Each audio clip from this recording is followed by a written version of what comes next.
Thank you, Shiva. As we get into game number 1 of Aurora versus Gaimin Gladiators. Aurora is such an interesting team, Cinderman. Yep. I feel like they are probably the most interesting team in Dota overall right now. I mean, obviously Nightfall is just polarizing, not just because of his BKB TPs, but because he's so good, but at the highest level of play, it seems to, he always seems to come short for many reasons, which we can get into later. But Toronto Tokyo playing offlane, Mira coming from Team Spirit. Like, there's a lot of cool storylines with this team. Yeah, for sure. And they're playing with Lauren off mid in this tournament as well, who has been really making, I think, a name for himself, and specifically in the last year. I think a lot of people didn't rate him nearly as highly as they do now. So he's had a couple of opportunities to really shine, and he's made the most of them when he's been at these LAN events. So I think this is the second or the third tournament that he's been standing in. Not specifically for this team, but there's been other events where he's also just been the stand-in of choice in the mid lane. That goes to show that he has a reputation, right? If teams are choosing him when they need the extra. So I wanted to quickly mention, this is the first, I know this is your favorite hero in Dota. This is the first game of the tournament that Lion gets picked. You think Mana Drain is the dumbest spell in the entirety of the game, which makes you incredibly incompetent to judge abilities, because Mana Drain is great. In what fashion is it great, exactly? If something makes you feel bad, I think that's bad game design, personally. Does it make you feel bad to be targeted by it, or to use it? To be targeted. It feels pretty bad to be targeted by a lot of things in Dota. Okay, we're going to move on. No, this is going to be a really long conversation, and I'm going to be the adult here, take the higher ground, and stop talking. Okay? This is going to be a long conversation, and I'm going to stop talking. I'm the play-by-play. I'm going to stop talking. Okay? So the reason I'm highlighting this hero is I wanted to mention, since when you look at this draft, there's like a part of your brain that's just like, you see Lion against Terrorblade and you immediately think, oh, this looks good because I'm Lion against TB. But the hero has been changed. Mana Drain doesn't kill illusions anymore. And this used to be a really big part of this Lion versus TB matchup. Lion would go Shard, he would just kill the Illus with 1 Mana Drain and therefore have massive teamfight impact. Yeah. I wonder what Aurora see in this hero in this particular game. It has not been picked in the tournament so far at all. You're playing into Terrorblade, who you used to counter in a different fashion. Sure, you still have your burst, which might be the only thing they're looking for here, is just that Finger of Death burst and the lockdown for a Baton to kill him in, but it's not that Gaimin don't have saves, right? They're going to have Snowball, they're going to have Solar Guardian. He didn't know about the Solar Guardian at the time, so fair enough. But yeah, curious to see it. I love this hero, but not in the best place right now for Pro Dota, but it's cool to see it at least get one showing here in the Swiss. Yeah, I will admit they have nerfed the crap out of Lion, so I agree that it's a bit weird to see him. Because they've really added anything. Is he stuck inside the shards? Mr. Mira, he'll wait them out. Blood Grenade applied with the tag team. That's going to be first blood for Watson on the Terrorblade. And that is a sight you love to see if you're a Gaimin fan. Yep. Probably the best hero to get it on this game. This was the overall first pick Terrorblade, which has been, to me, a little bit of a surprise in this tournament. I guess I just wasn't prepared for just how good this hero is right now, but Gaimin, as well as Team Spirit, in a couple of games we've cast, have just flat out first picked this in the entire draft. So, seems very, very strong right now, and therefore he will die immediately. You're welcome. As usual, the Cinder and Curse lives on, so Mira gets his revenge. Hey, when you come back as Lion, you have more spell amp, right, for a few seconds? Yeah, he did it on purpose. That his innate. It's really good to come back to have that level 1 Earth Spike really empowered there. It's very strong. Yeah, it is. Should mention, Larinov is getting absolutely obliterated. Quinn is 12-12. Oh my. Prophet is 3-0. Yikes. They picked Prophet into Huskar. They knew the matchup, and this was their choice. So far, is it supposed to be this bad though? I have to say no without even knowing, because otherwise, why the hell did they pick it? You know, this is not a matchup we see all too often. You might think that, oh, it's, you know, Prophet has decent damage. He has the Treant plus his own attack to deal with the Huskar in the early levels to at least get CS, which my gut feel would be that Prophet can do okay early on. But if you're 16-16 against 3-0, you're not doing okay. Oh he might even, he's dying. Larinov just burning away. This lane's over. dumpster. It's just over. Laurinov is 8th on net worth. 16-16 to 3-0. Wow. I can't even explain how it went this badly without watching the replay. It's like, Yeah, how is this even possible? That's crazy. That might be the most hard-won mid lane up to this point in this tournament. And keep in mind, you could have picked any hero you wanted, right? Like, everything was in the pool. So you could have picked a classic hero that can lane against Huskar. Like, let's say, I don't know if Sniper was in the pool, for example, but there's probably, you know, Lina, something that could withstand this lane. But I have a hard time believing Nature's Prophet is this disadvantage. Yeah, I don't think so either. Quinn is just, Quinn put on the right song before the game started. I feel like the last time we cast Quinn on Huskar was at TI, and they won in like 18 minutes. I vividly remember the first blood, beginning of the game, there was like 4 kills. I do not remember this, so... Okay. And you have a very bad memory. I do. So this is entirely possibly that it's fabricated. I could have dreamt. This game never happened. It was a turbo game. You No, it was a Chinese team, and they were talking about how the Huskar doesn't really bother them, and while he's talking about it, they're getting during first the blooded. coach interview from LAN-M, right? Oh man, that was so good. Now I know which game. That was Quinn playing Huskar, right? Pretty sure. I think oh my god, that was so funny. That's one of the best moments of TI for sure. That was so funny. But yeah, I mean, despite that, it's still very early on, but what can they do in the mid lane to help Laurinov? I mean, this is even worse now they're not helping Laurinov. Malady is going to come in with the ice shards. And Mira coming in, though. Okay, they get the Sprout. That's how they do it, Shannon. Yeah, Quinn's in a lot of trouble now. He will die. Laurinov gets the last hit as well. Desperately needed. Damn, a little Quinn too greedy. Gets ganked by Quinn. Yeah. Is that what I said? No, but that's kind of what happened. Okay. This lane was over. He needed 0 health. Yeah. And effectively, they killed him by ganking the Prophet. If they hadn't made an aggressive move, I think Quinn wouldn't have been in a position to even die. So Malady, cute shards here. Very nice. Does he have? Has tangos. He does not have TP though. Do they know that? I think he's just going to stay here so they can't. Oh, they see the aura, right? Yeah, they can but see they can't the aura hit him on the You creep. could place a sentry in there. I don't know. Temporary vision. Oh, I mean, I don't know if that was what he was trying to do, but that was a very cute attempt. So. Oh, he will eat his way through. He's actually going to get. Oh, the courier. Why is the courier? That just runs into them. Oh no! Well, Quinn might get a return kill. He's going to try to do. He does have life break, so applying it to Mira, and Malady trying to chase out the Jakiro, but he's the one that's really looking for that nice dual breath on the Mira, who might just burn away. Indeed, he does.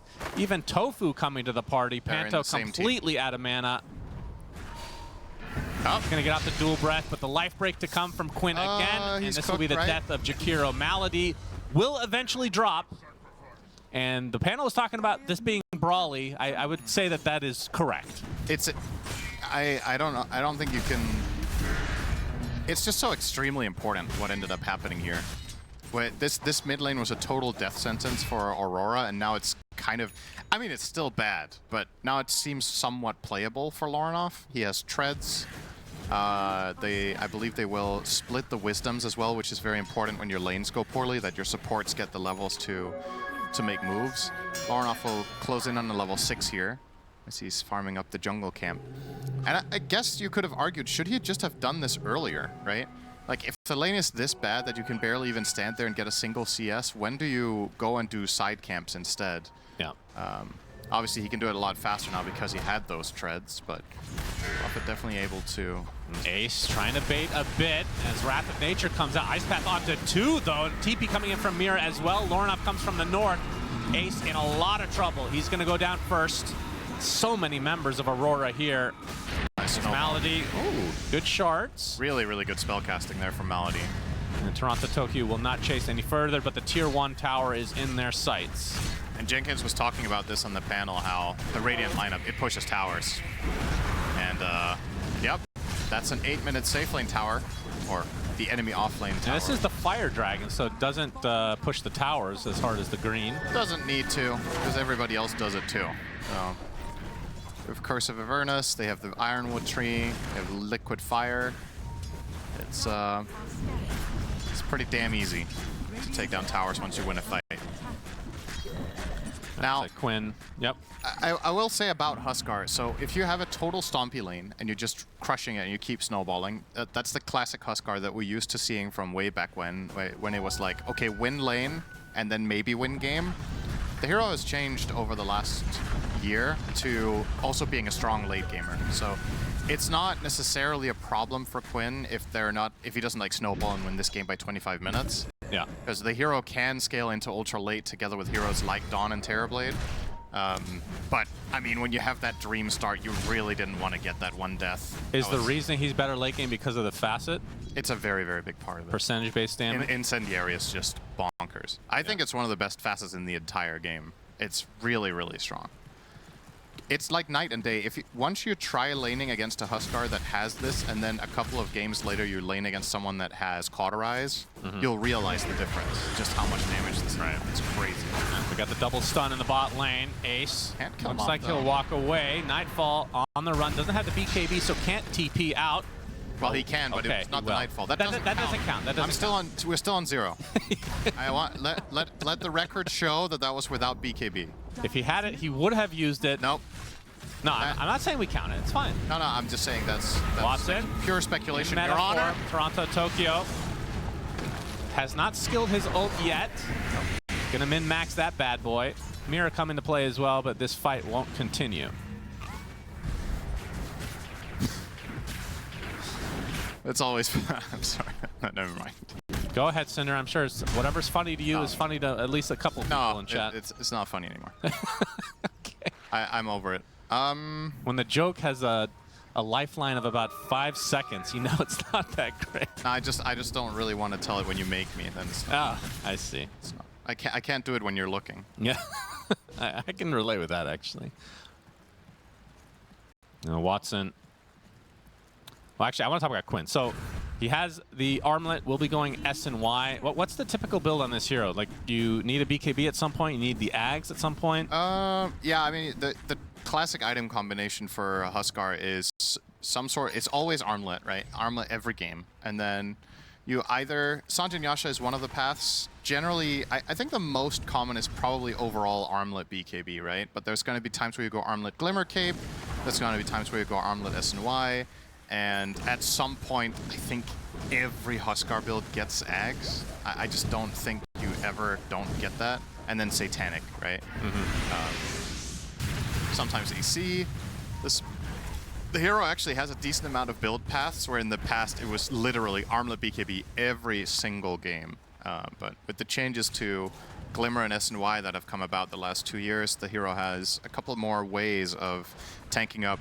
Now in this game, I think specifically Sanjin Yasha, since you're playing against Lion and DK, makes a lot of sense to me. I don't think Glimmer Cape is necessarily that great here, because there's just so much right-click damage on the enemy team. He's expecting Prophet, Abaddon, as well as Dragon Knight to build into damage. That said, though, Nightfall is going Mjolnir against the Terrorblade, so perhaps you could leverage that against TB by buying, or against DK by buying Glimmer, actually. Yeah. We'll see. Maybe he'll do that after S&Y instead of BKB.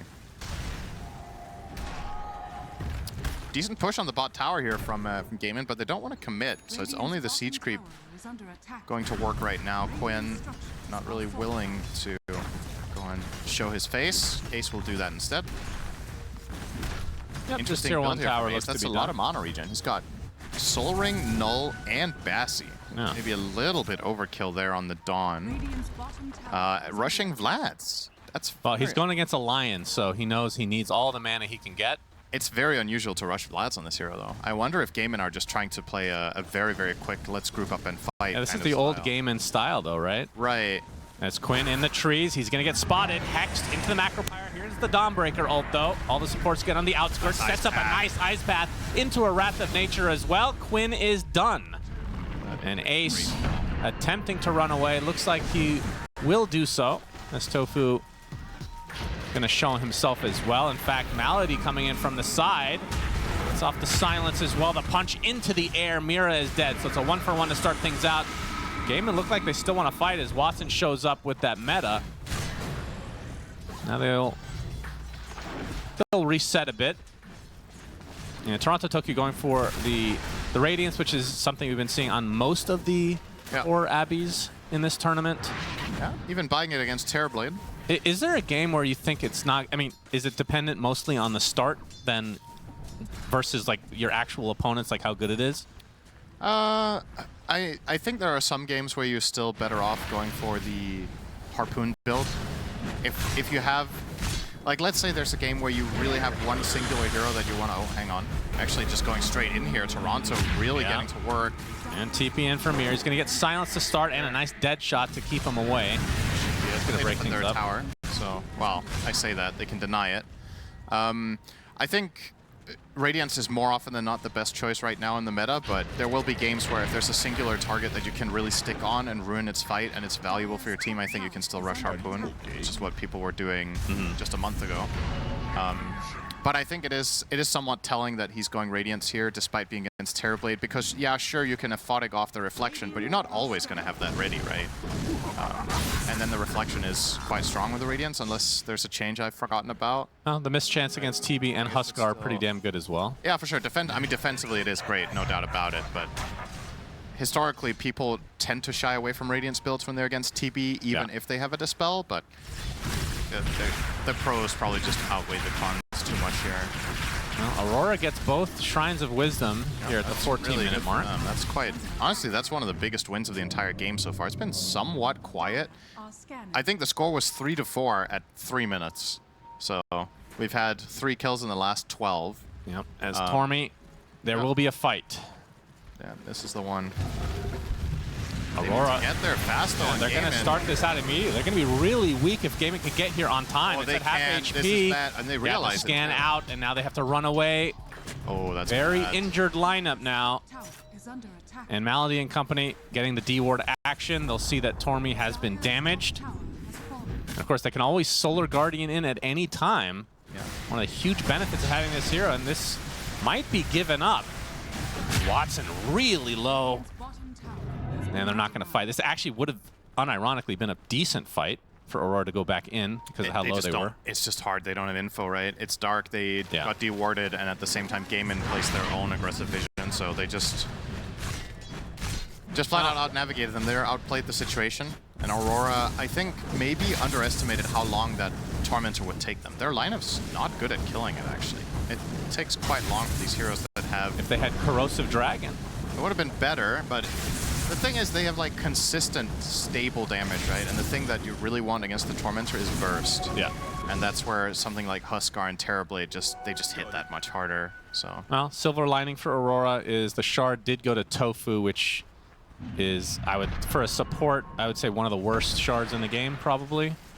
Yeah, it's definitely not the best. That's. I mean, it's nice to have, I guess, but you're not really going to utilize most of the time.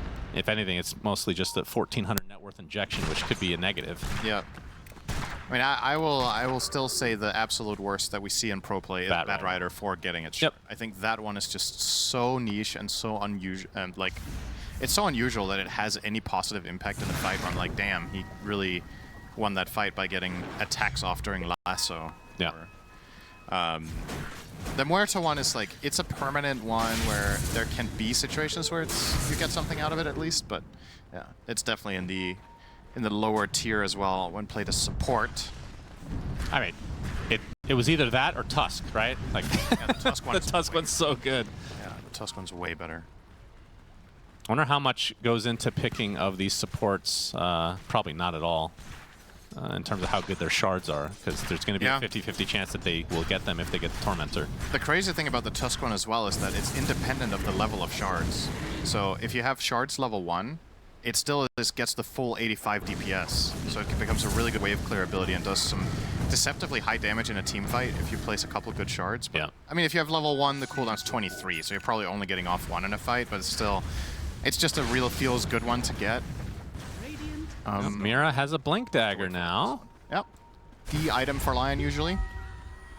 See if Aurora can put this to good use and take a fight on their terms. The good news for them is Gaimin haven't taken Roche yet with their Huskar, but it feels like it's a matter of time before Gaimin make a move of their own, and if that one is successful, they're going to transition that into the pit. And maybe even a mid-tower. So the coming couple of minutes are honestly very integral to the outcome of the game. If Gaimin pull off one good move, it could snowball completely now. This is when their lineup is really scary. Dawn has the Vlads, Huskar has Sanjin Yasha, Terrorblade has the Manta and almost the Shard, so if they were to get into a good fight, it would be big. But Aurora may be the ones making the successful move here, looking for Ace. But he's already finished farming up there, and now actually Nightfall shows. perfectly dodging this gank, as it seems. I think if they jump him now with Lion and Jakiro, they can't even kill him. So Yeah, it wouldn't be that fast at least.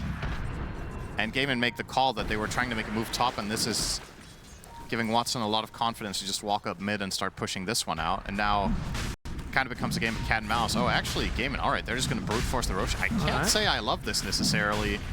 Over getting like a smoke play where you get a kill first, the volatility of playing it this way is quite high. You could get caught by a Panto Ice Path and things could get really, really bad really fast. And here comes a Madden with Mjolnir and Radiance. Good luck. Roche at half HP. Yeah, Gaimin has just kind of set it up for them. Toronto could stick here. Yeah, Nightfall, I mean, his Dragon Form's not going to last forever, so that's one thing they can try to play around, is Toronto Tokyo trying to create as much space as possible. The Ice Shard's actually going to block Nightfall in the pit and potentially could give him the Roche if it was fast enough. Impale into the silence. That is so much damage. They actually delete the Tusk right off the bat, and they also get Huskar. Quinn is dead the beginning of this fight. And Nightfall into his melee form, useless and now dead. They lost the Abby as well, so Gaimin, I mean, the Aegis was secured by Nightfall, but again, he's just going to give it up immediately as the Starbreaker will finish him off, but Lornoff able to snipe off one. Now he's going to get chased, and all the vision in the world for Gaimin to try to continue this chase. No hammer for another 3 seconds, though, and that might be enough for them to back away. That was honestly a surprisingly good outcome for Gaimin, given how that started. They lost the Roche immediately. The Huskar died instantly at the beginning of the fight, and they were still able to salvage that into basically a draw. I guess the name of the game is keep Watson safe, and look at the damage from Tofu as well. I think he was just auto-attacking during a full ult with 0 issues. So you look at these tanky heroes on Aurora and all their armor, doesn't really matter against Pierce the Veil. We're going to see the replay here. So look at this. I mean, to me, this fight is doomed already, so I'm really surprised they pulled this off. Huskar and Tusk die instantly. The Aegis is claimed, but Tofu's the X-Factor here. He just killed the Dragon Knight. Yeah, Mara's the dead factor in this engagement here. The calling has to be one of the best spells in the game. It's so crazy good. I can't get over, like, they got rid of the attack speed debuff, so it's just movement speed, right, in the little area, but hasn't seemed to matter that much. Still crazy. I mean, it's always fun to see how heroes that were meta get nerfed significantly, and they're still top tier. Yeah. Like, how good was this hero last patch then, right? When that's the case. I'm not saying that's Morito is the perfect example of that, but I think, for example, Dragon Knight, right? Dragon Knight day 1 of this patch is broken because he's bugged, right? Then they bug fix him, and he's still overpowered. Then they nerf him by like half on the Facet. Yeah. And he's still viable. So just how crazy was that hero day 1? Very true. It's giving me, it's taking me back to, I genuinely think I know what you're going to say. 738 Dragon Knight release reminds me of Earth Spirit and Monkey King. I knew you were going to say that. When they came out. It's like, there's been, honestly, in all of Dota's history, considering how complex this game is and how difficult it can be to predict, there's been very few, like, total misses on release, right? But Monkey King Earth Spirit was stupidly overpowered, and Dawnbreaker was beyond garbage. Day 1. She had, like, a 30% win rate in Immortal pubs on the first day. And you can't blame it on, people just weren't familiar with the hero. Because, let's be honest, like, conceptually, this hero isn't particularly advanced to play, right? It's not where you're like, oh, you need to learn difficult combos. Kaz can get some grace for that, right? Did Tofu not get a stack on the Shard? She was in the vicinity. You need What's to the counter? The counter? Oh, it has to be during ult. Okay. He got 2 stacks earlier, so I mean, if you get it early enough, maybe it can be good. I don't know. Yeah, it's one of those that I just don't have. I don't have a concept of how powerful exactly this is. And it also largely feels like when you're playing this for Muerta, I mean, maybe if the game goes late enough, but generally speaking, if you're getting caught in a stun, you're probably just getting burst fully. Yeah. So then your spell lifesteal doesn't really matter, and if you do get your ulti off, then a lot of the time you would have been fine regardless without it. So I think it's kind of It's not fully binary, but it's kind of functioning that way. It's definitely a weird one. I mean, he has 2 stacks, so that's, I believe, 4% spell amp right now. Better than nothing. I feel like this shard is going to get changed. Yeah, probably. Well, we said that about Batrider years ago. And by years ago, I mean 1 year ago. Yeah. Probably didn't even say it. Sure we did. Okay. Toronto Tokyo showing himself. He's going to be going for the Manta build, so he'll be pushing as much as possible the waves with the Radiance Manta. Gives him a secondary dispel against reflection as well. So you saw in the last fight that he had to hold his aphotic shield because he was waiting to get reflected, and then aphotic it off immediately. Did it very well, but with Manta you can reliably do it. The stats are nice. You get rid of the silence from Muerta, the silence from Huskar as well. I mean, silence is the best way to deal with Abaddon anyway. So being able to dispel that's pretty nice. Yeah, the calling still kind of messes with you. Yeah, it's all about positioning for that one. Yeah. I'm not completely sold on Manta here, to be honest. Whether that is the best item or not. I think there's merit to. I mean, honestly, you even could go Ags in a game like this, I think. But if you're not going to go that route, if you do want to play the I am going to scale and be a true core as well, I'm not sure Manta was the choice I would have expected here over, say, Sanjin Yasha or the Hurricane. Excuse me, not Pike. The wow, it's eluding me right now. Harpoon. Wow, that took a while. So that you could just get in and isolate a target and kind of build up on them. Right. We'll see if the Manta pays off. That is very dead into the silence. And easy kill onto Mira. And this is going to set up for a soon-to-be Tormentor. I'm not sure the exact time, but I'm sure they've timed it better than what team was that yesterday? It was Tundra, right? I think Tundra were a full minute off. Yeah. They just stood there. That was bad. They stood there for 30 seconds and they were like, all right, nobody... They were like, okay, it's spawning soon. And then at some point you're in disbelief, you leave, and then it spawned. Yeah, here we go. It has spawned indeed. Let's see if Malady gets the shard this time. 50-50. It's Quinn, actually. Okay. That one's not bad at all. So Interfire lowers the cooldown and causes it to apply a movement speed slow and heal every time it's dealt to enemies. It's pretty strong. Dawnwind Ags, Shannon. I think that's the new Ags. This might be the first of the tournament that I've seen. Maybe it's picked up before, but I just haven't seen the game. It's definitely, it's less interesting than the earlier one because you get the evasion, you get to stay up in the air for a long time, but this one, you're fighting earlier on Dawn, and you're still getting that heal, and you can move around, you know, as the hero itself. So the way it works now is that you land, and then you carry the pulses with you for another couple seconds. And it makes your, I believe it makes your ulti shorter. Yeah, so you're in the air for less time, but you can't do the old thing where you could choose when to drop. It's just it just cuts the time down by, I believe it's like half a second or something. Yeah, definitely an interesting pickup. I mean, this is a very aura-based healing build for Ace. He's not going any right-click at all. Yeah, as we say that, he's going Sanjin Yasha next. Oh, that's all. SNY is, yeah, it's just a... It's really good on him. It's a catch-all item, I feel like. Yeah. Pretty much good on anybody. I mean, there was a world here maybe where he could even... If you do want to play that aura-based and supportive, maybe Holy Locket could have been a potential consideration. I just feel like the window for that item being good is quite small on this hero, so... I think Sanjin Yasha is fine. He also wants to progress his hero into the late game. But it does beg the question, if he's going full aura focus and he's playing with Huskar and TB, who's buying the Assault Cuirass? Because you definitely want that item with this composition of heroes, right? Is that going to be the Huskar after Satanic? Is it going to be the Terrorblade? I don't think TB has any reason to buy AC in this game. He doesn't need plus armor himself. Nah, it feels like a waste on him for sure. Does Huskar want to buy it? I guess that's what I'm looking at here, is if either of the three heroes needs to buy it, I think Dawn is the best candidate. But if you don't have Sanjin Yasha, you just feel kind of weird later. Based on how much action we had early in this game, it has slowed down so much. It's just been a farm fest. Yep. Like, what items are they waiting for each respective side to feel comfortable fighting? I mean, we're going to see a smoke from Aegis Gaimin. of the Immortal. It's what. Yeah, I guess Gaimin did miss out on that the first time. Yep. Oh, looking for Nightfall, he doesn't quite have the BKB, so we're not going to see the patented Nightfall. Solar Guardian coming in with the life break. This is going to be way too much damage. He is likely going to tick out as he is actually left to get. Pops his ult and dies. Is that a new Nightfall 2.0? You're not getting a hat.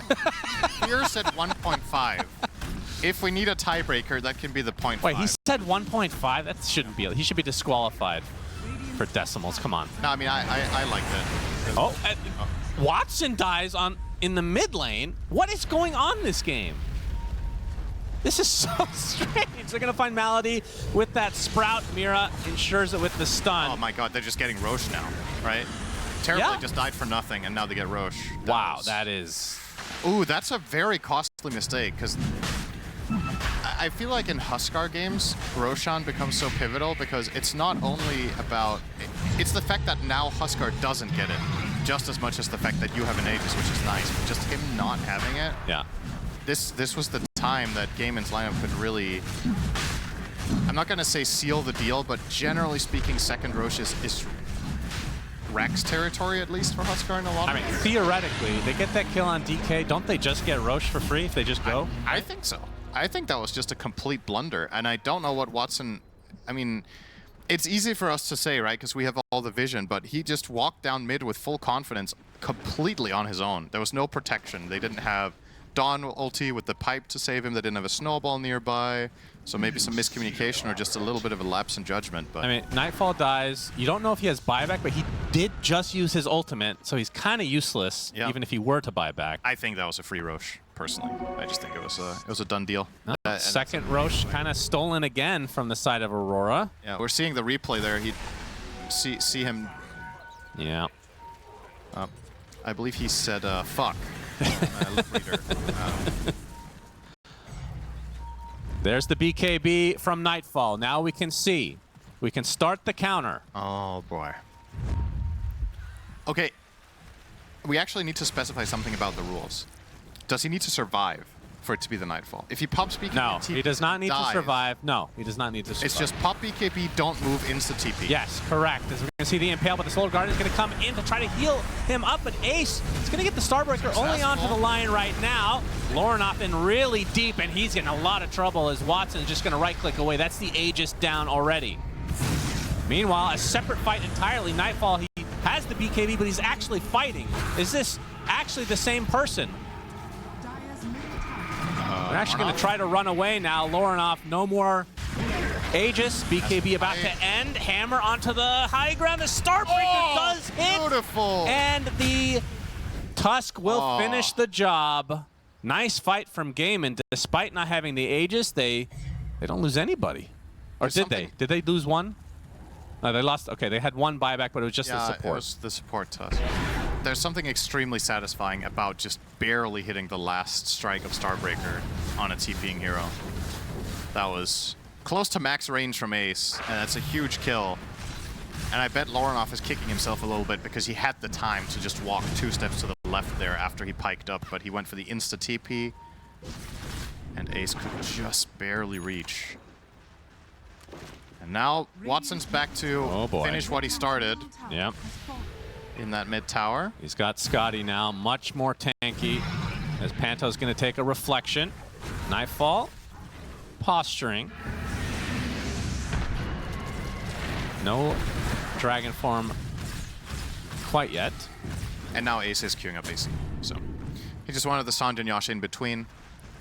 Okay. And Quinn will now be going for the Aghanims. So standard stuff here with the item builds, except Ace, who is pivoting a little bit by this Ags purchase, right? It's not, I wouldn't say that's standard this patch to play Dawn like this. No, definitely not. It could definitely work. Speaking of deviating from normal builds here, Toronto Tokyo almost has Shiva's Guard on the Abaddon. So it went Radiance Man to Shiva's, which is... You show this inventory when this Shiva is completed, you ask someone, which hero is this from? And they're going to say Alchemist 2020. But not, would they go Shivas more often than AC? Sometimes. It wasn't all. I mean, it's definitely good against Huskar. That is, when I see that 3-item combination, I think Alk. Just yeah, no, that's fair. It just feels like an Alk build. But I mean, any heal reduction, fits the bill for it, right? Any heal reduction you can get against Huskar and Dawnbreaker definitely good. Definitely good. Are they eyeing up a Scotty on anyone? Prophet, maybe? Yeah, no. Prophet would be the only one maybe that would want to potentially Should buy have it. gone for the blue dragon, huh? Then you would have had no farm Nightfall. That would have been good. I have yet to see the blue dragon, or at least cast it. I'm looking forward to that day. There's Ace, the Aura bot now. Like you said, AC next on the menu. It feels like these Aegises are just extending the game. Gaimin really want the Aegis, Cinderin. Yeah. Allow them to push, and then they don't get it. Well, if they really want the Aegis, maybe they should go to Roche when he's alive. Yeah. And not die mid. That sounded so extremely pessimistic. I would be a good coach. Guys, if you wanted to win, maybe you shouldn't have sucked, huh? How about we do that game too? Hey, it works for some people. Wow. You know? Oh, that's motivating. Some people are motivated by that. That's true. Nightfall, What works better for you? Is it Daedalus. carrot or stick? Nothing, because I'm so apathetic. Nothing matters. So you're uncoachable, Yeah. That's what you're saying. Yeah, pretty much. So if somebody wants to get you to do something, they just have to hope you want to do it, and they can have zero influence on it. That's pretty much right. All right. As we have double smokes now, will they converge? Roche not going to be up anytime soon. Plenty of time until he's up, yeah. Aurora looking for Dawnbreaker. Oftentimes will play this top half of the map while the enemy team's in the bottom half, but right now, the situation's exactly the mirror of that, and Gaimin actually gets a potentially really sick wrap here. Yeah, they're coming in from the left side. Watson gets a reflection off to a couple heroes, a couple 4 steps to try to buy some distance. Nightfall, gonna try to get the Sun on the Queen, but he pops the BKB, doing so much damage to this dragon. He's just getting bounced left, right, and center as the BKB finally is fighting it out. Meanwhile, Lorna just getting destroyed on the back line by Watson and Ace. Quinn getting the silence up, inner fire onto Nightfall. It's enough. 3 dead for Aurora. Gaimin lose nothing. That was a great map play, recognizing that this was the move Aurora were making and then wrapping around them, getting the backstab, getting the, you see place the ward behind them as well as the fight was breaking out, so they had extra information here, just very nicely done. And this should be Elena Barracks if they were to just head straight down mid this time with all their heroes, or at least force buybacks. They have double siege creep. There is Glyph, so maybe this could wipe out the wave, but if they send in enough bodies to tank this Glyph, I don't actually think it kills the siege creep. There's a counter Glyph as well if they wanted to use it They to save the creeps. should, I think. There's another wave coming there's in, enough actually. Wave. They don't need to. They'll keep the siege alive. Oh yeah, this is going to be hard to stop. Mid lane looks to be Gaimin's. Let's see if Aurora can do anything about it. Oh, they don't want the barracks. They just want the towers. Oh, this is okay. an interesting development. Oh, they changed their mind. Wait, maybe we should get the barracks. What is going on here? What's that? Well, DK back up in 13 seconds. Maybe they thought Ace could get it on his own with the siege creep. So Yeah, potentially.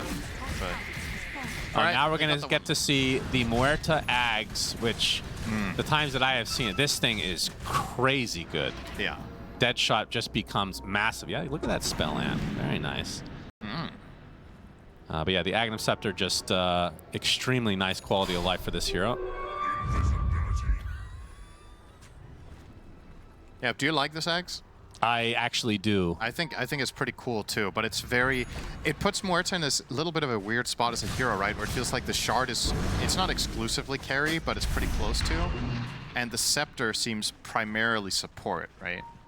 So I think that the shard and the Axe pull. The Ags is one of the, like, as a core, you'll get it eventually. Right. If the game goes late enough, and it's just good still, right? Oh yeah, it's just an all-round good Axe, right? It's never going to be one of those that you don't want, really, but. As we have a smoke from Aurora. Roche can spawn in 5 seconds. Tormentor, I believe, is up. There is no longer a Tormentor. Yeah. Shard goes to Ace. That's a pretty damn good one. Toronto Toku going in really deep with the Shivas. Wants to start things out. Mira waiting on the sideline, trying to get a good stun off as Abaddon finally gets off the oath, but Malady drops first. So 4v5 advantage, Aurora. Watson really hesitant to go on anybody right now. He's stuck inside the Sprout now. We'll pop the BKB, but not really doing that much damage. Lornoff now attempting to walk away. So Aurora get 1 kill. I feel like they're going to try to pounce back on this if they can. Front to Tokyo, another Shiva's not going to find anyone. Oh, that nice reflection on the Nightfall. he was an inch away from seeing the Terrorblade with that Shiva, and maybe they could have got the big prize there. Because there was no BKB available for Watson. So he could have been killed off by any stun. Yeah, good attempt from Aurora. But the shard does go to Ace. He's starting to be pretty decked out on this Dawn. Despite going Aura build, he has 415 CS. And now, like you said, with the shard, perhaps it's time to start considering what do you replace now? Because you don't want Vlads to be in your late game 6 slot. Have you seen this 25 talent? Sorry to interrupt. Which one? I don't know if I've seen this in a pro game before. When you go this, Dawn generally goes one of two ways, right? Either you go for the full-on, I am going to be a carry type focus, or you go the auras into focusing on Solar Guardian. Now Tofu spotted out. Hex, there's a Solar Guardian though, and now Ace with that Starbreaker. All the focus right now on Toronto Tokyo, which he's perfectly happy with as long as he has his ultimate, which he does. Meanwhile, Quinn life breaking in. Lots of damage to Mira. He's going to force step away his Nightfall with the BKB and fighting. Cannot recognize this man at all, but it doesn't seem to matter. So Jakiro falls, buyback onto Mira now, and the rest of Aurora on the run. Nightfall, life break again, is forced to attack his opponents, gets the breathe fire off, but it's just not enough. As Gaimin Gladiators, they're gonna clean up Toronto Tokyo, and Mira, that's gonna be a dieback for him. Game over. And that might just be it. Game over. And Nightfall, he's gonna end the game with 0 Nightfalls. Damn! Who said 0? Who could have possibly predicted that, Shannon?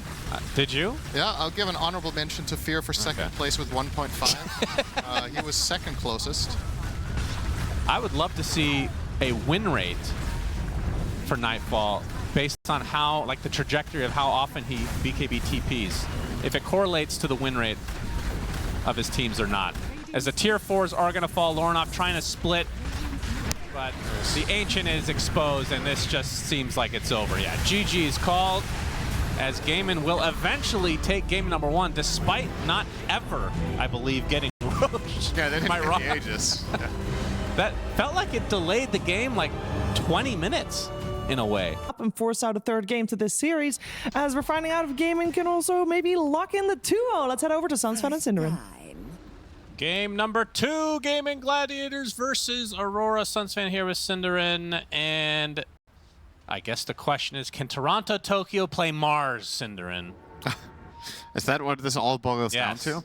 Yes. Why would they not believe in Toronto Tokyo Mars? He's gold tier on it. He's played at least like 50 games. Yeah, that is I don't know why I have some we've seen actually. I feel like I've seen him play it before, even multiple times, just maybe not very much in pro, but I think it's one of his I think it's a hero he enjoys playing in pub games at the very least. I mean, to be gold tier on a hero, you need to have played it a significant amount of times at the very least. Semi-significant. Yeah, it does take. In pro player terms, it's like a little bit. Play them a little bit for gold tier. Yeah, I mean, you say that, but when a new hero comes out or a hero becomes meta that hasn't been for like 3 or 4 years, pro players show up with it in tournaments and they have 10 games on it. And they know what to do. Yeah. So I wouldn't be worried about Toronto's capabilities on Mars. I'm looking at it more from like a macro perspective of the lineups, where I guess the problem that Aurora had in the last game in terms of just raw damage output, I don't think they'll have that this time. I think the Ursa has a couple of solid matchups between Dragon Knight and Bristleback, and the Sniper as well, I think is honestly relatively unaccounted for. Gaimin don't really have any catch against Lorinov here. They only have a Blink Dragon Tail. I don't know if you want to count Teleport Sprout as a catch, but we're stretching it a little bit already. So I'm with both Jenkins and Fear. I kind of like Aurora's draft better.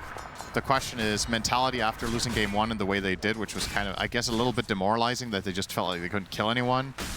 As long as they came to the right conclusions, I think this is a good... Now, is there a certain level of demoralization that you can go through as a human where it stops affecting you as much? You get desensitized, because I feel like Nightfall, I know we bring up his name a lot, and Toronto Tokyo. Damn, this guy cannot play Mars, huh? Wow. That was quick. So Malady gets first blood for Gaimin. Yep. Ends up dying shortly after, but a 1-for-1 trade, but Gaimin will take that every day. I will say this, we didn't really cover this much about the Mars versus Nature's Prophet matchup, but usually Mars fares quite well in lanes where he doesn't constantly get harassed. I think the worst part for this hero is one of two types of lanes. One is the one where you get poked and prodded non-stop, and the other one is the one where you're playing against heroes that you can't spear away when they go on you. Tofu does not have leap, so Nightfall is just going to chew him up. That's a lot of creeps here. That is rough. Of course, took advantage of their faster level 2 timing. Yeah, the Starstorm is theoretically good against an Ursa who's up close and personal, so that second Starstorm comes down, blinds the target. Yeah. That's going to be very annoying for Ursa, but then you need to reliably hit it. If it's in the middle of other things, you're not sure you're going to get the double, and it's only the secondary projectile that carries the blind, so has to be set up correctly for that. But yeah, just to finish off, hang on. They're just going to die again. Ace. Nightfall and company, they want Ace, they'll get him. It's going to cost a lot of HP as Panto will get traded out by Tofu. Oh, he might even get Nightfall to his sleep now. He does have it with the Starstorm. The fall is going to pop the Fairy Fire to stay alive. Earth Shock to the other side, but another leap and the right clicks, but the stick to keep Nightfall. His heart is ticking real fast right now, and he's going to live. Damn. I think Tofu probably regrets throwing the blood grenade, because I think what you want to do there, if you keep your cool for just a second, is you want to leap the second time first instead of throwing the grenade. I think he was hoping he could keep his leap charge, but in reality, if you leap first and keep hitting Nightfall, he's going to be forced to jump, and then you hit your grenade. But what ended up happening there was he threw the grenade blindly around the trees, and Nightfall jumped at the same time, so he actually avoided it and lived as a result. So that's a pretty big thing to have happened there in such a small, it's a very little moment that carries a lot of impact for the future of this lane. As we see Quinn in the mid lane, this time around, let's see, he's got 15 and 9, Lorenoff on the sniper, 12 and 3. Already much better for Lorenoff, because I don't know if we've ever seen a shellacking in the first 5 minutes that we did in game 1. I would say if he would do worse than last game on Sniper versus Dragonite, he's a fraud. So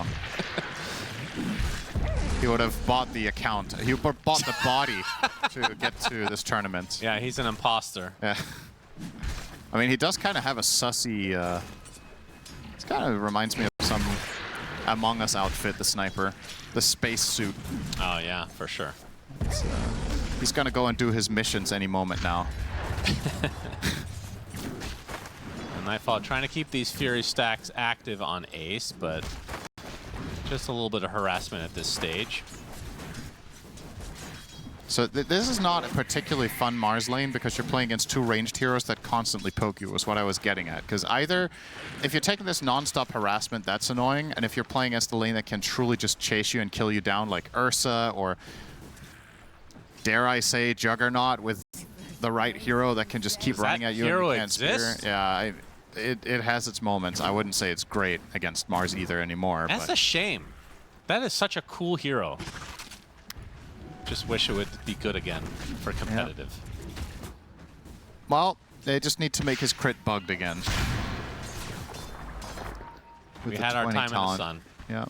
I feel like Sniper and Troll have come back. Why not Jug? You know? I think it's kind of sad to think back on. Jugger's time in the sun was off a bug. That was the last time he felt relevant. And then they fixed the bug. Yeah. Very sad indeed. Malady making his way over through the gate. But you can see Nightfall seems to be aware of this, so playing quite passively, although this courier might get sniped. But it'll fully spot Malady. He's going to get dual breath from the other side, though, so nice positioning from Panto. That's going to be the death of Malady, but Watson TPing in with the Sprout. Nightfall trying to run away, and he's going to attempt to TP out. Will be successful. Just so close. That is... Okay, that's two strikes for Nightfall in a positive way. How many times can he dodge death? He's gotten a lot of practice TPing, so he's probably an S-tier teleporter if you were to make a tier list. Yeah, I guess. He knows the timing's better than anybody, Cinderin. Yeah, I think it takes the same time for everyone to TP. Yeah, but he's gotten so much more practice at using that item. Toronto Tokyo sprouted up. You will live, but it's annoying for him to get, once again, just constantly poked out of this lane. Yeah, Nightfall dodging both of those deaths. Definitely good news for Aurora, but despite that... Pat, Ace, not going to get any help from the arrow as Nightfall will reposition to get some juicy Fury swipes on the front side of Ace, leading to his demise. While this is happening, Quinn in the mid lane will be ticking away at this tower with that corrosive dragon facet. As Tofu too. Oh, Tofu taken out by Panto. His top lane is a massacre. They just keep bringing heroes and keep playing around Nightfall and giving him a great start. His CS is definitely not great. This would be big for Aurora as well. Ace, can he even contest this? 1 second away from the Wisdom Shrine. Quinn does get there in time. He's going to get the Dragon Tail onto Mira. He's going to tick away, and now Panto will follow suit. So good recognition from Quinn and company to get that bad boy. As on the other side, another kill going out. Ornoff will take out Malady. They had 90% of that shrine. And both shrines going the way of Gaimin. Yeah, that one really stinks for Aurora. They were so damn close to getting that shrine, and then they get neither. Good thought for sure. That's big. That's a good rotation from Quinn, like you said. Just easy for him to connect over to the left and get in there in time. And now, despite the Ursa having this good start top, I'm still looking at his CS being very, very poor. So he's top net worth in his team, but getting dwarfed by, in particular, the Dragon Knight, but also the Nature's Prophet, and it's just raw CS, right? He's been fighting so much, he's had to TP back, he had to run away, and they just keep laying into him. Will want to fight this. Nightfall's already used the Earth Shock, just getting harassed down. Ace continuing with the Quill Sprays, and that will be enough. Oh, they could get more here. Again, as the support's trying to stand their ground, but Panto inside the Sprout, eaten up alive as well. Mira looks to be next on the list as Quinn comes in. Very imposing figure with that shield rune now. Breathe Fire finishes the job. 3 for nothing as Gaimin. You're right. It started off so well for Aurora, especially from Nightfall's perspective, but Gaimin have grouped up, and the last couple engagements have gone their way heavily.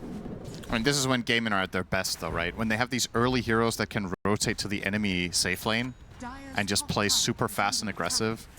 I'll be very careful with giving this team Nature's Prophet, because I just think it unlocks the way they really like to play around Ace and Tofu when they have this hero. This effectively what Watson is doing right now is he's doing what they used to do for a year with Dyrachyo, right? Yeah, getting active with fights early. Yeah, just the carry is rotating to the offlaner and crushing the lane. And I say that after they lost it to the Ursa, but just this one sequence that they had over by their own wisdom and then just transitioning that move up to the top lane now means that Ace is ahead of Nightfall by a full level. The Mirana is almost level 6. Things are very much coming together here with them getting both wisdoms as well. And look on the other side, Aurora supports. There's some ground to cover. Mira level 4.5. Jakiro just cracked 5. Decent, like, about a level average advantage on the side of Gaimin on the supports. Is going to...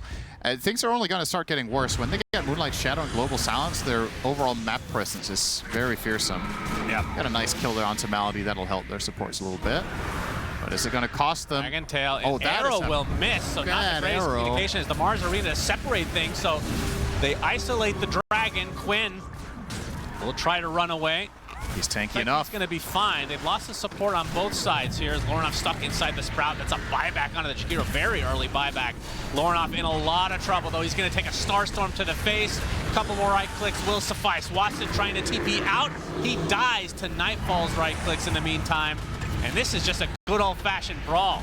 And Aurora are losing it. They are now on the run, although Quinn... Oh, the spear actually connects on the Bristleback instead, but it matters not. Quinn has the damage to kill off Nightfall. Oh, he's going to get Mira too. It's just a matter of time. One attack and a Breathe Fire, I think, would do it. He'll just do the attacks. The easy kill, trying to suicide to Roche. It is not to be. Triple kill for Quinn. He has dagger now. This is a very, very big moment for them. The combination of Blink, Dragon Tail, Arrow, and Global together is kill on sight, right? You can choose whoever you want. If Mirana and Dragon Knight are together and they get an opener, they could kill Ursa. 100-0. They could kill Mars. Sniper goes without saying. And yeah, I was about to point out after that fight just happened, Lorinov did not have a Quelling Blade. He just bought it immediately. He was like, oh fuck man, I knew I forgot something in my in my apartment. And it was the little axe. Classic. Can relate to that. It's very, I often leave my house without my axe too. Are very absent-minded after all. That arrow, if that hits, this fight is even better for Gaimin, but they still had enough in the tank. Quinn being very beefy here in this fight. And this is one of the problems with Mars, right? Like, he doesn't do that much damage himself, so he's very reliant on the team getting the job done. But when you get that arena onto the Dragon Knight, it don't really threaten him unless Ursa is part of that play. And you saw Nightfall coming in very late. Oh, Dragon Tail. Now we see the arrow hit. The combo is there. Quinn, wicked sick for him. Yeah, 7-0 on mid DK minute 12 is a very good look. It's going to get the tower too. Aurora needs this badly. Fury Swipe starting to stack up. Lorinov in the area as well. We'll get the shrapnel into the assassinate. That should lead to his eventual death. Watson, though, they see that the Enrage has already been used on Nightfall, and Quinn makes his way over as well. Dragon Tail, this will be a trade. And despite even how this game is going, Gaimin will still take that. Position 3 for 1 every Easily. single They also day. get a bonus kill here. Starstorm arrow. Tofu finds himself a solo kill onto Panto. I think Melody might have even been in range for the brain drain there. 925, it was close. He's got 7 stacks already. Man, that's really early. They should call that brain rot for the enemies. Yeah. It's like they have a little status buff. I like that. There should be a counter that's just a minus number on your bar there. But it's like a picture that just gets more and more degenerate. Oh, I thought it was just going to be a picture of XQC. I was going to say Jenkins. Oh. But either way. Yeah.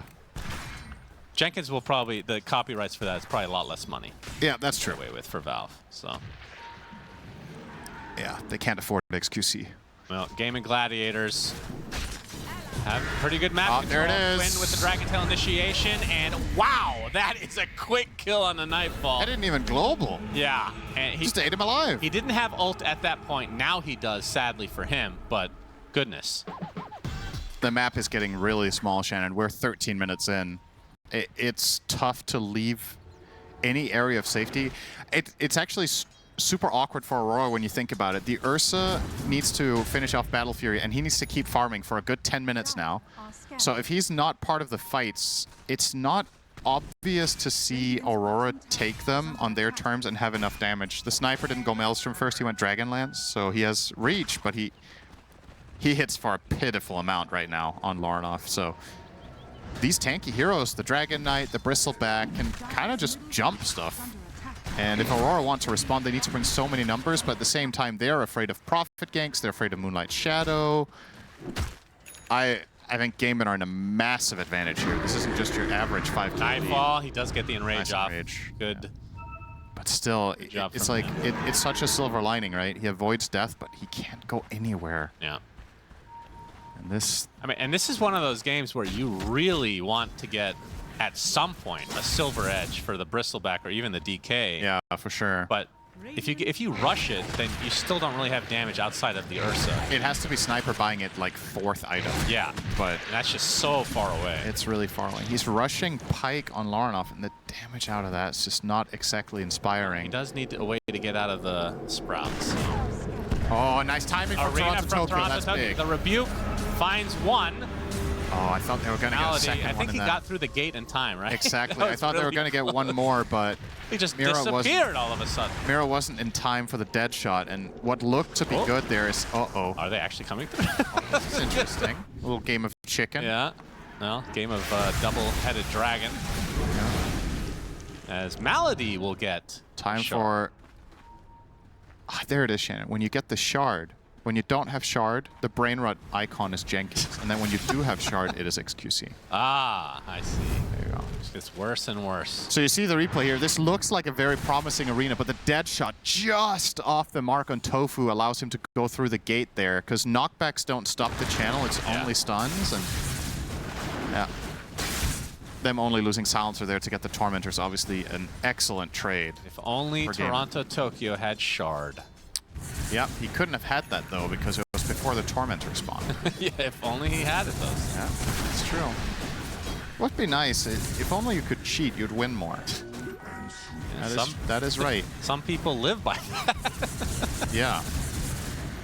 As Watson has a full Mjolnir now. He's going to be hitting like a truck. Yep. Battle Fury, 16 minutes. It feels like it's way later in the game, doesn't it? I mean, Gaimin has already gotten firm control of the map. Yeah, and remember, Nightfall dodged 2 very difficult situations early to not die. Now he has 4 deaths and he has 80 CS. 16 minutes in, that's just not where you want to be at as an Ursa carry, or any carry hero for that matter, but on Ursa in particular, this hero is very tempo-based. And Gaimin have kind of knocked the wind out of them in this early game. Sniper is now going to start working on the Maelstrom after having the Pike completed. Gaimin, I think they're going to go for the old Roche. Quinn's got the damage rune.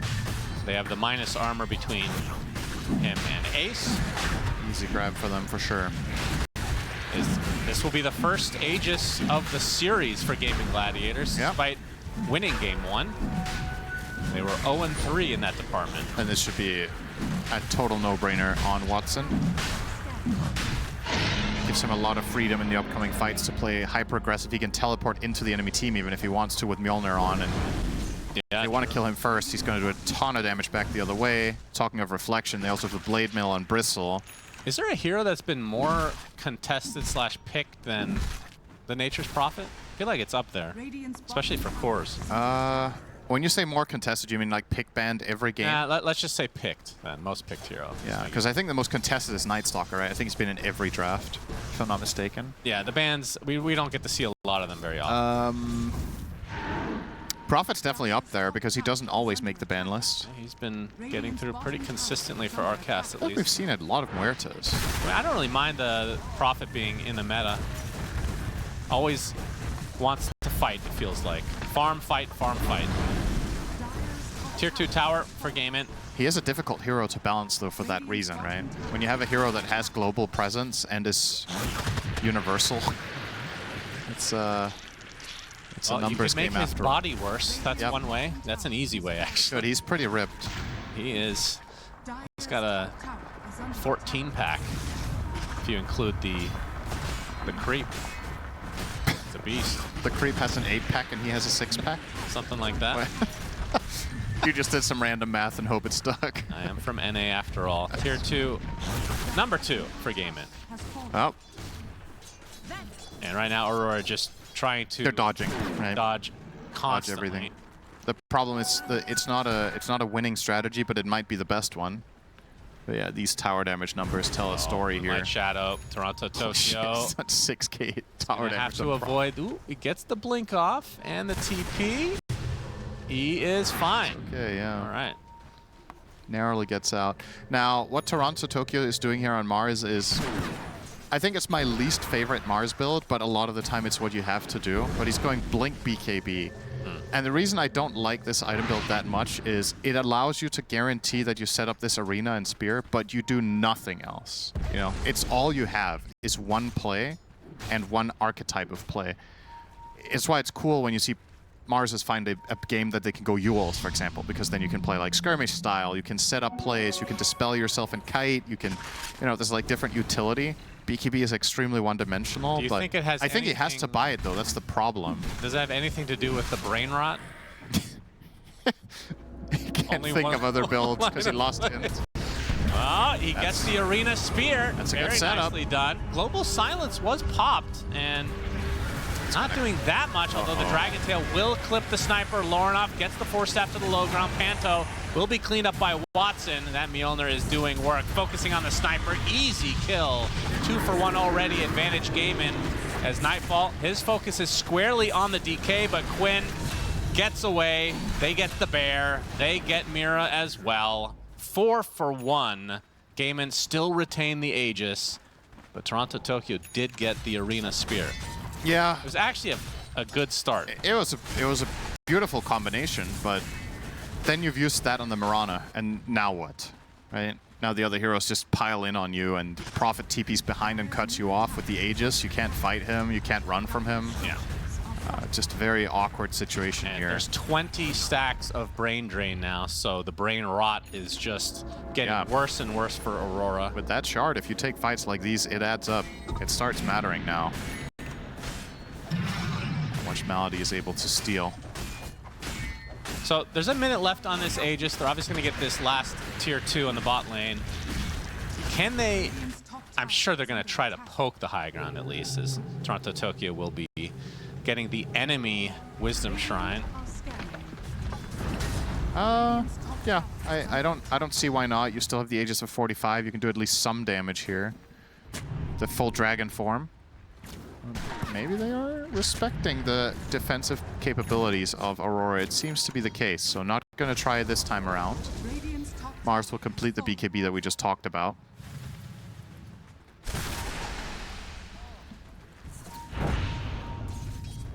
And finally get to see a non-tomato creep from the Nature's Prophet. Really happy about that. As a smoke onto 3, Nightfall's going to show in lane as Toronto Tokyo again finds Tofu, but there's the global silence to put this fight to an end in all likelihood. Yep, he's just out of there. Oh, Atos actually finds him, but the arrow connection. Tofu does not have leaps any farther. Yeah, he's... Whoa! All right. That is no hitboxes in that wall, apparently. As Marana... That was actually really impressive from Toronto Tokyo, because there's like 5 trees along the rim of Roche's pit, and he missed all of them. Why does that wall not... Why is it not a wall? That's so weird. Yeah, why not? Actually. We saw the other day where Fissure, certain angle of that, the spear just went right through as well. I think it does it all of them? Or maybe... Fissure, no, Fissure, it works some of it. It's kind of wonky. Maybe pit, you have to... Sure. Yeah, maybe the... How do I explain this? Maybe you have to shoot it at an angle where it doesn't cut straight through the fissure, but kind of follows the line or something. Yeah, I don't know. All right, there's no way that's intended, though. That's way too niche. I genuinely do not understand why the Roche pit is not a wall. To get the spear to hit properly, Cinderin. What? I don't know what voice that was. Me neither. That's Let's never do TriCast, that though. one again. That's Jenkins with true brain rot. That's years and years in the future. Is what that was. Watson. We see the AC actually coming online pretty soon for Quinn. And Watson, he is focusing on the BKB. Basically the recipe away from that. But they'd likely just wait for the next Roche, finish up these big items that are almost complete, and then they actually go for the high ground. It doesn't feel like a game where they're on a timer. No. I think the Radiant lineup can win this game even minute 60 if it were to come down to that. So if they have an early advantage and they're running the map, then you can keep farming without any major concerns, especially because Aurora hasn't really shown much initiative. So you're probably starting to feel get an overall feeling of safety here around the map. Is Tofu not going to finish his Greaves? He is not. That's interesting, because usually we see Marana's rush the Greaves, but he went Arcane's mech, and now he's going Ewell's.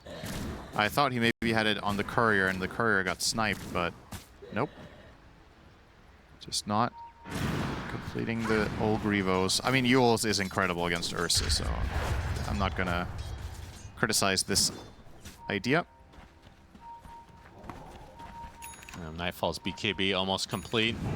So Jinyasha, BKB, big timing here for Gaimin Gladiators. 2 big items, and they're going to smoke up immediately to try to put them to good use. Toronto will break the bristle. Yep.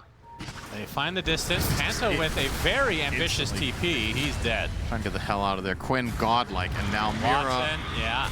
Mira. He has an arrow. So 2 supports dead eventually. And, oh, they might find more. Oh, boy, this would be a huge kill. Dragon Tail followed by the global fire silence. physical damage. Oh, he missed it. Oh, no. If he just weaved that in. Yeah, for sure. If he used it immediately, Yeah, when he Dragon Tailed him, would have killed him. Yeah. Quinn Either wanted way, the they're on style the doorsteps points. of their base, and Nightfall's still healing. This is a tier 3 tower dead already. And likely more to come. Toronto Tokyo waiting on the sideline, has his arena at the ready. The Raxor. And the, Raxor. Oh, that's a the miss. spear completely misses, and Toronto Tokyo paying the ultimate price. has to use the BKB, and Shame is not going to go for the patented Nightfall because he is in his base, and the teleportation probably would have been a waste, Cinderin. Yeah, just like everything else he did there. That was wasted the dagger, the BKB. Oh, he did an arena, but he wasted the spear too because it missed. But you're gonna see here, right? Okay. Is there any good reason to not breathe fire instantly after your Dragon Tail and hit it? The cool factor. I'm just trying to wrap my head around the mindset.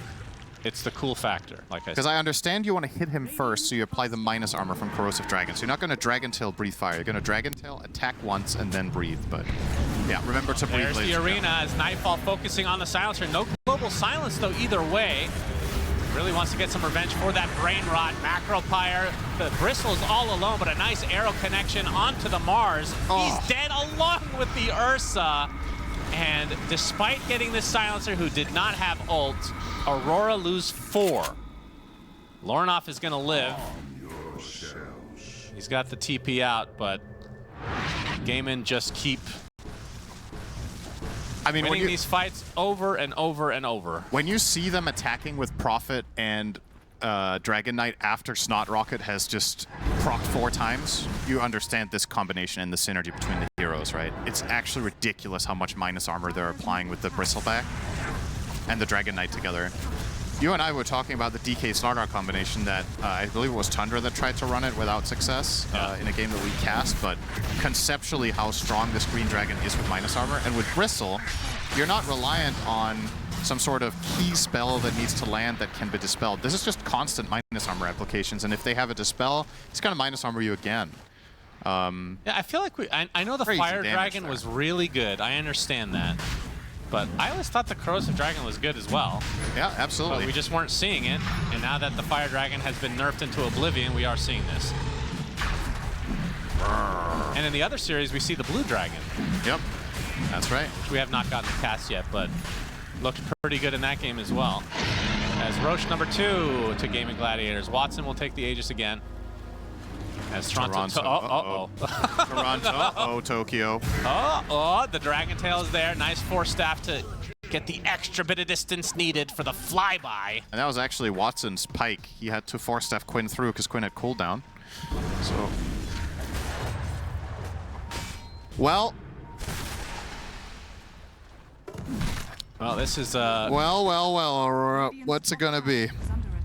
We talked about Aurora being arguably the most interesting team because you never know, because again, they're pretty newly formed. And they're not even playing with their full 5 stacks. We don't know what they're gonna be able to do. They're like a box of chocolates. But this series hasn't looked particularly good. You never know what you're gonna get. Yeah, those chocolates, not too delicious for Aurora. Who on Aurora would be Forrest Gump? We'll have to hold on. Lornoff is just dead. Wow. My God. That's a mid. That was not a support sniper, if you're just joining us. Position 2, died in less than a second. Full lane in the mid, and likely the top as well, as Sniper does not have buyback. Aurora just has to give this up. And guess what? That's going to be Mega if they're not careful. Global Silence is going to stop the initiation in its tracks from Aurora. And that is Mega Creeps. As Mira just getting gooed up. Arrow hits. They can't hit her back for the time being, though. She does get sprouted. Only a matter of time as the rest of Mira's teammates just watch on. Quinn, she's actually not dying. There's the initiation from Toronto. He's been wanting to use Arena for quite a while. Ace gets that Blade Mail up, but Nightfall with the BKB and the Enrage, so not taking that much damage in return. But Ace somehow still alive as GG's just come out, realizing Aurora just has no damage at this stage. And, well, when you're down 31K, that tends to happen. Yeah, one of these teams was not like the other today. That was... Oh, no.